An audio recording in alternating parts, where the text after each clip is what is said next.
The title of Duke of Rothesay and the other Scottish titles which I've had the honor to carry for so long. What if I told you that the future of the British monarchy was decided with a single stroke of a pen?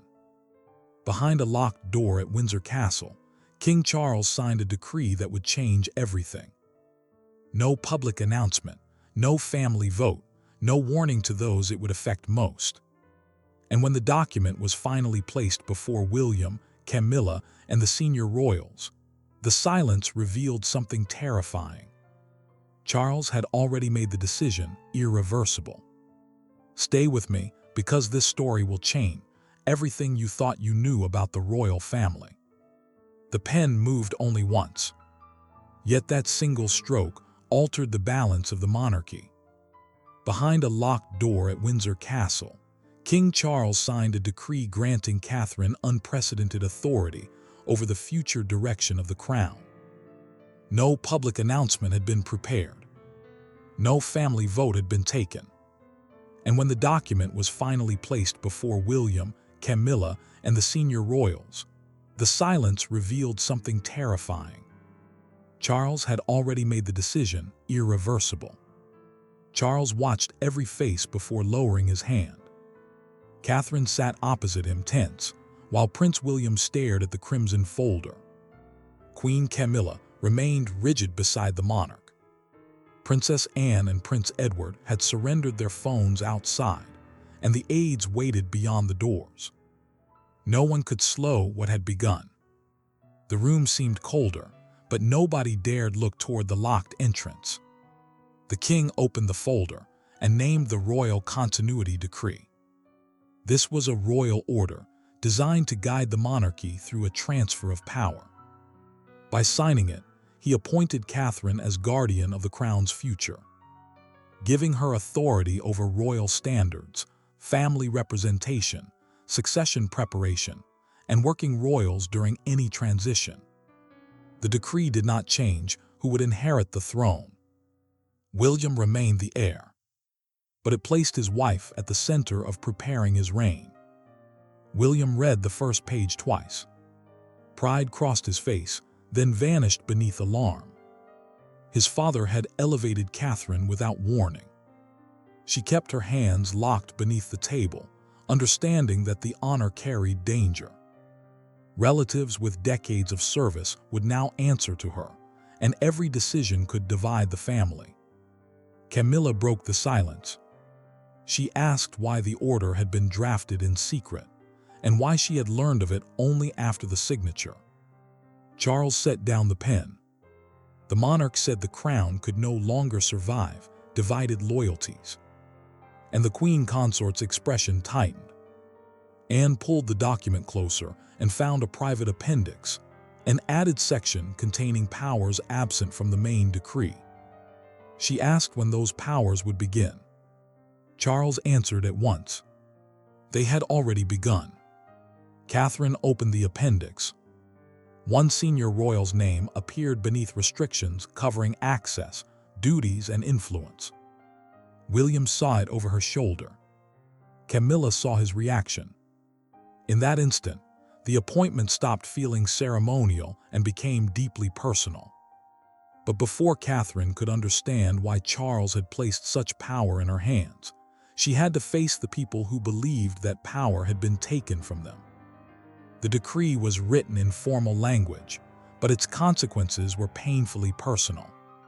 For Catherine, it was a burden she had never publicly requested. For William, it was both an endorsement and a warning.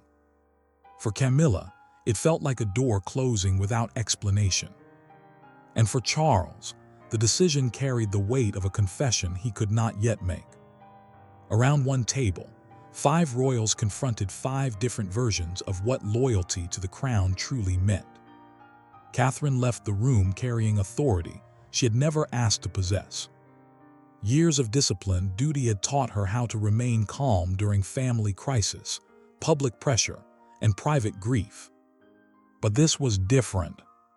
Charles had made her guardian of the crown's future, a role giving her responsibility for protecting royal standards and preparing the family for the next reign. He trusted her because she had repeatedly placed the institution above personal comfort. Yet that trust now threatened to isolate her from the very people she was expected to protect. William followed her into a private corridor and waited until the doors closed behind them. The prince asked whether his father had warned her before the meeting. Catherine answered no. Then she admitted that the king had questioned her several weeks earlier, asking whether she would choose family harmony or the monarchy's survival if both could not be saved. She had refused to answer then. Now the future king understood that the conversation had been a test, and any mistake made by his wife would one day be used against them both. Camila remained behind long after the others had left. Charles had barely looked at her, and his silence hurt more than the decree itself. When Princess Anne entered, the queen consort asked whether everyone had known except her. Anne answered that nobody had known, but she also admitted that she understood the choice.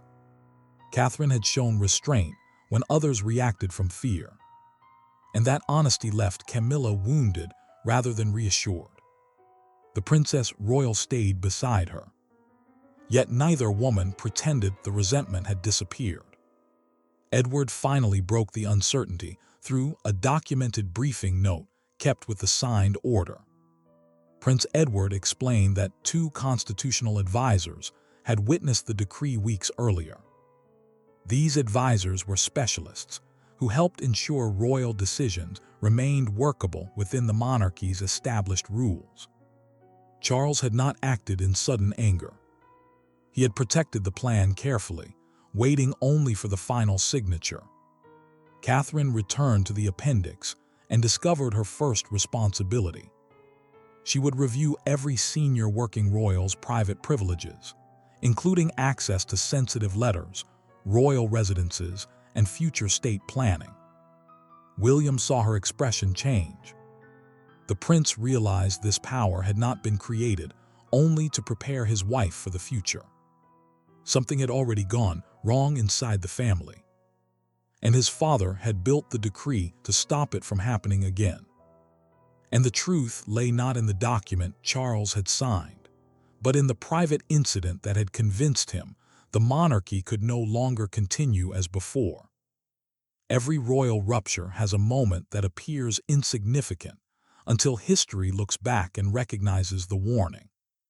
For Charles, that moment came during a private succession rehearsal at Buckingham Palace. A confidential plan meant for only 4 people appeared in the hands of someone who had never been authorized to see it. Catherine discovered the breach. William demanded answers. And before the night ended, the king understood that the greatest danger to continuity was not outside the palace. It was already moving through its corridors. 3 months before the decree, Charles had ordered a confidential rehearsal covering the first 72 hours of William's eventual accession. The exercise was designed to prepare the family for the moment the future king inherited the throne, including urgent duties, public messages, household changes, and the protection of the younger royals. Only the king, William, Catherine, and Princess Anne were permitted to read the complete framework. That restriction mattered because one leaked page could expose private fears, planned roles, and divisions the palace had fought to conceal. Catherine approached the task with quiet discipline. She assessed how George, Charlotte, and Louis would be protected, how royal staff would respond, and how the family could remain united during a sudden transfer of power. Charles read her recommendations twice. The monarch admired their restraint, then ordered every page sealed. Because the plan touched the most sensitive question in the monarchy: who would hold influence when his reign ended? The warning arrived the following evening. During a formal reception, Catherine noticed Camilla's private secretary carrying a copied page from the framework. She removed it without causing a public disturbance and confronted the aide inside an empty anteroom. The Princess of Wales demanded to know who had authorized the copy, The secretary hesitated, then named the queen consort. Camila faced Charles before midnight. She insisted that she had requested only enough information to protect him and understand what would happen to her household under William. The king heard the fear in her voice, but the secrecy cut deeper than the curiosity. She had bypassed him, and that choice made affection feel dangerously close to unauthorized power. William's anger erupted soon afterward. The prince accused his father of allowing private influence to replace clear authority. Charles answered sharply, warning him not to confuse concern with betrayal. Yet later, the monarch sat alone with the copied page and understood that his son was not fighting for control. He was terrified that unclear boundaries could poison his future reign before it even began. Anne delivered the final truth during a recorded private consultation with her brother. The Princess Royal told him that no one had been formally empowered to defend the line between marriage, loyalty, duty, and institutional survival. Charles then chose Catherine because she had found the breach, protected the secret, and refused to exploit Camilla's humiliation. When Camila finally understood that one private mistake had reshaped her place in the monarchy, she demanded to hear the verdict directly from Catherine. There were no courtiers inside the room, no secretaries to soften the language, no king to interrupt what needed to be said. Camila entered, believing Catherine had accepted power at her expense. Catherine entered knowing that silence would be mistaken for guilt. Between them stood years of restraint, suspicion, and carefully managed appearances. Then Camila moved a chair away from the table, sat directly opposite her, and asked the question no one else had dared to voice. Camila had requested the meeting at Clarence's house, insisting that the conversation remain private. Catherine agreed only after making one condition clear. No aides, no written notes, no recordings. Clarence's house was the Queen Consort's official London residence. But inside that closed room, it carried no protection. Titles could not soften what had happened. Both women knew the decree had already changed their relationship. Camila spoke first. She said she understood why the monarchy needed preparation for William's reign. But she could not accept being judged through an order she had never been allowed to challenge. Catherine answered calmly that the decree belonged to Charles. She had not requested the authority, written the clauses, or chosen the timing. Yet the Queen Consort's anger did not fade. Because responsibility and consequence were no longer the same thing. Camila leaned forward and asked whether Catherine considered her untrustworthy. The Princess of Wales held the silence longer than comfort allowed. Then she said the breach had come from fear, not malice. But fear could still cause damage when it crossed a boundary. Camilla's expression hardened. She had wanted protection from an uncertain future, while Catherine had seen the same act as a threat to the future itself. Catherine finally admitted what she had hidden from everyone. The appointment frightened her. She did not want to become the woman blamed for every closed door, every restriction, and every painful decision. Still, she would not refuse a duty simply because accepting it might make her unpopular. Camila heard resolve in those words. But she also heard something more dangerous. Catherine had already decided not to retreat. Camila then revealed, through a documented private account of a conversation with Charles, that he had promised she would always be consulted on decisions affecting her royal position. The decree seemed to break that promise. Catherine opened the appendix, the added section containing the decree's immediate powers, and pointed to the relevant clause. The Queen Consort's ceremonial status remained untouched, but her access to succession papers and strategic meetings now required written approval. Camilla's anger gave way to hurt. Before leaving, she warned Catherine that one copied page could not explain powers this broad. Someone had encouraged Charles while the family remained unaware.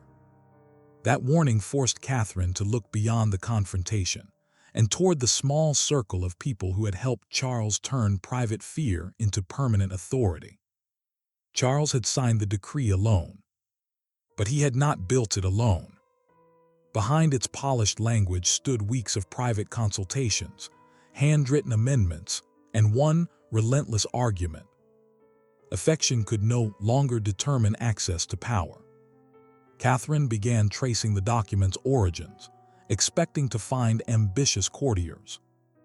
Instead, she found Anne, an exhausted king, and a private memorandum from William that changed her understanding of why Charles had acted before anyone could stop him. Catherine met Princess Anne in the late Queen's former sitting room, carrying a copy of the decree beneath her arm.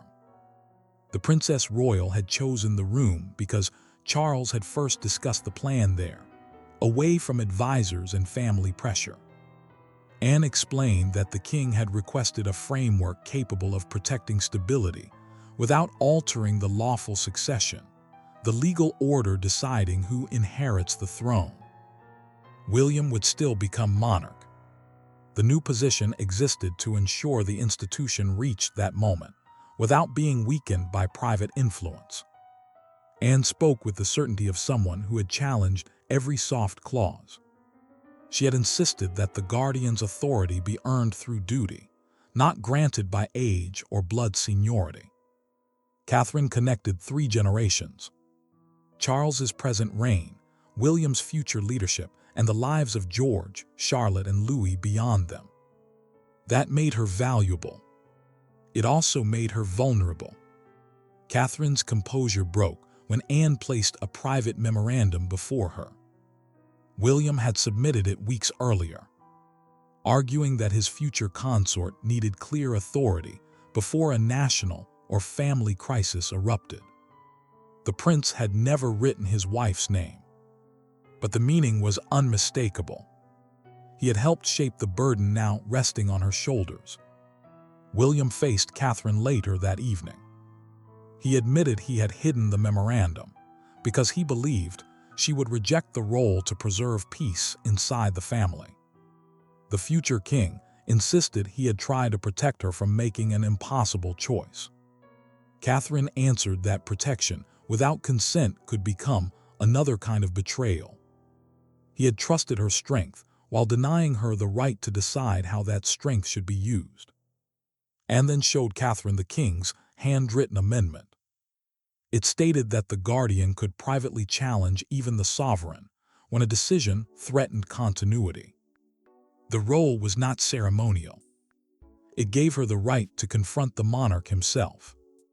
A second clause allowed her to suspend access to confidential planning whenever trust had been compromised.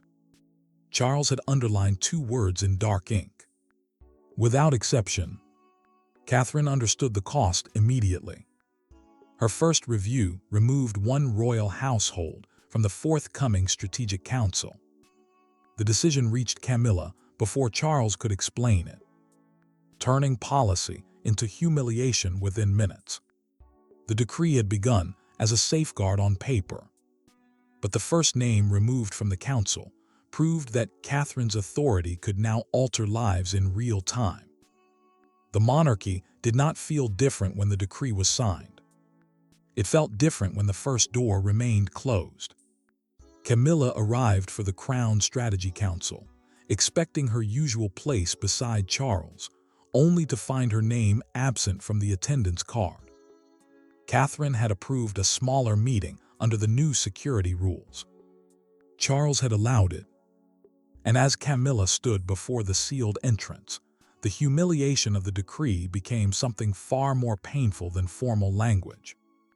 Catherine's first decision had reduced the gathering to Charles, William, Anne, Edward, and herself. While the document breach was formally reviewed, the Crown Strategy Council was a private meeting used to prepare the monarchy for future crises and changes of reign.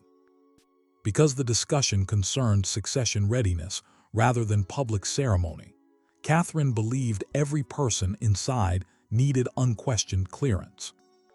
The restriction was temporary, but it began immediately. That made the decision feel less like caution and more like judgment.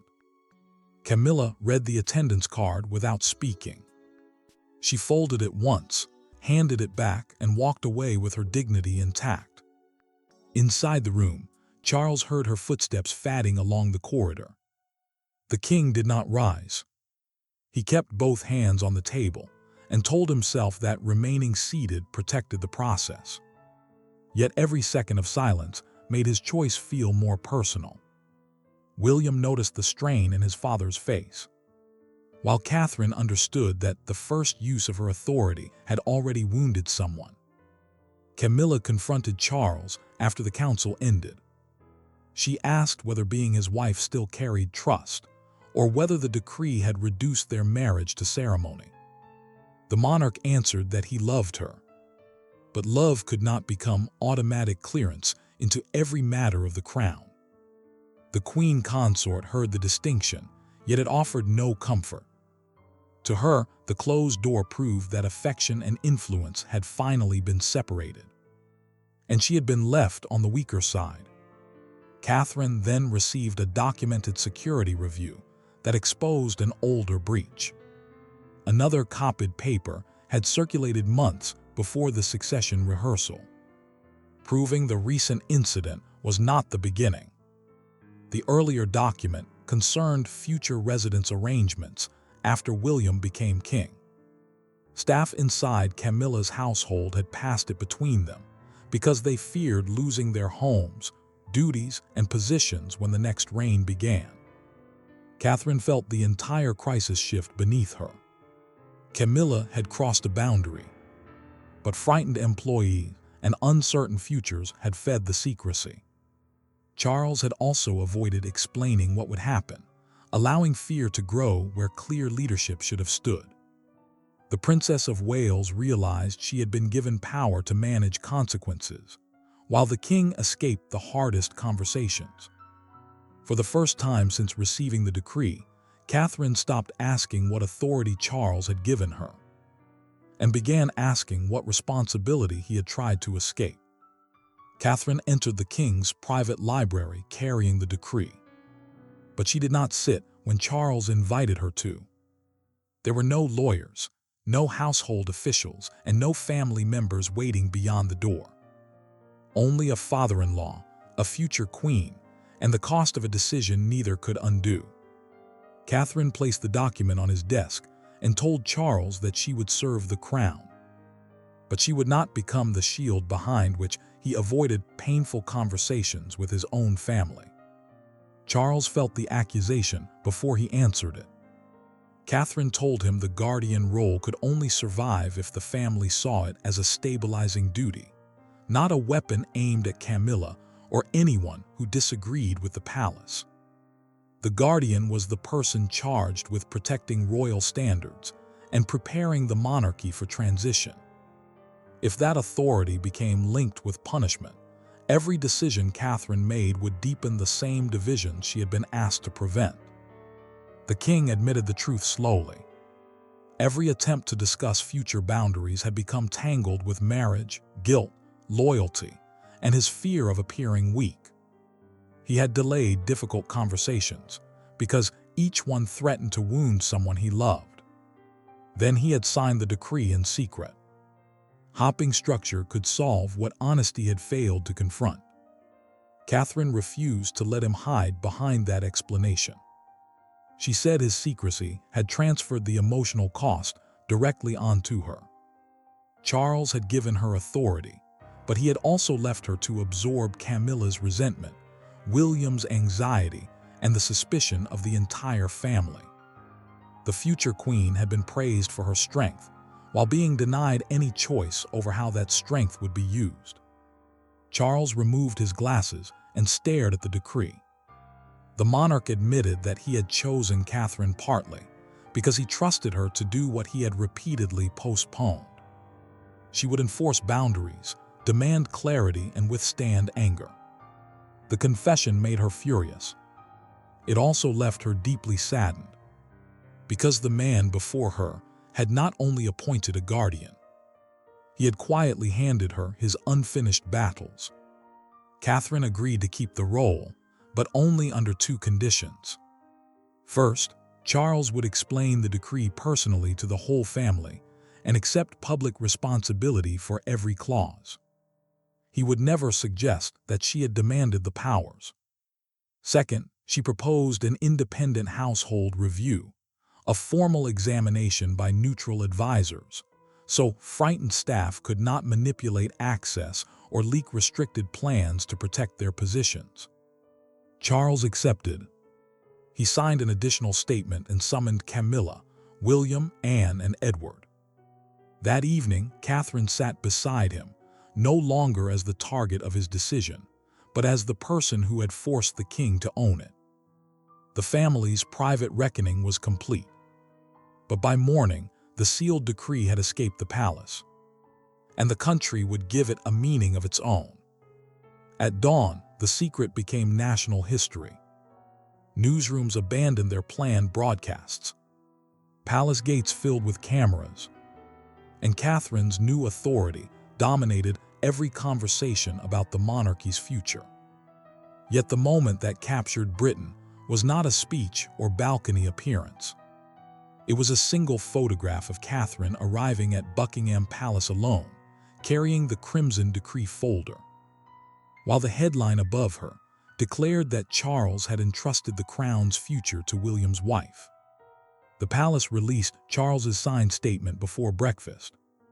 It confirmed the royal continuity decree, a formal order designed to protect the monarchy during future changes of reign, and stressed that Catherine's appointment supported William rather than replacing him. The prince remained the lawful heir. She would prepare the family, enforce standards, and guard access to sensitive planning. That distinction mattered because the public needed to see continuity, not a hidden struggle for power. Broadcasters called it the clearest sign, yet that the next reign was being prepared in advance. Some commentators praised Charles for creating accountability inside a family often protected by silence. Others argued that the decree exposed distrust at the highest level. Every debate carried the same uneasy question: what had happened behind palace doors to make such authority necessary? William watched the coverage beside Catherine at Kensington Palace. The future king felt proud of her calm, but the admiration carried guilt. He apologized again for helping shape a role she had never knowingly accepted. Catherine told him she understood why he had acted. Yet she refused to pretend the hurt had disappeared. Trust could survive a wound, she said, but only when the wound was named. Camila found the morning newspaper waiting beside Charles. Its front page called Catherine, the woman now guarding the monarchy. The queen consort set it down carefully and told the king she would support the decree in public. She also warned him that private trust would take longer to rebuild. Charles accepted the words without defense. Knowing public unity could not erase personal damage. Outside Buckingham Palace, the evening bulletin appeared on a giant news screen as a crowd gathered beneath the balcony. Applause rose when Catherine's appointment was confirmed. Then silence fell as the monarch's admission of personal responsibility was read aloud. For one striking moment, celebration gave way to judgment. The palace followed with a second announcement. Every senior household, including those of Charles and Camila, would face the same confidential access review. Catherine had not singled out one rival. She had imposed one standard on everyone. Public approval gave her legitimacy, but the final test remained inside the family. When the cameras were finally admitted, the monarchy's verdict would not be delivered through another decree, but through where each member of the family chose to stand. The final answer came without argument. At the next full gathering of the royal family, Charles entered first, Camila beside him, William following with Catherine. No one had been removed from the monarchy, and no legal succession had been rewritten. Yet everyone understood that something fundamental had changed. Charles had admitted the danger of blurred authority.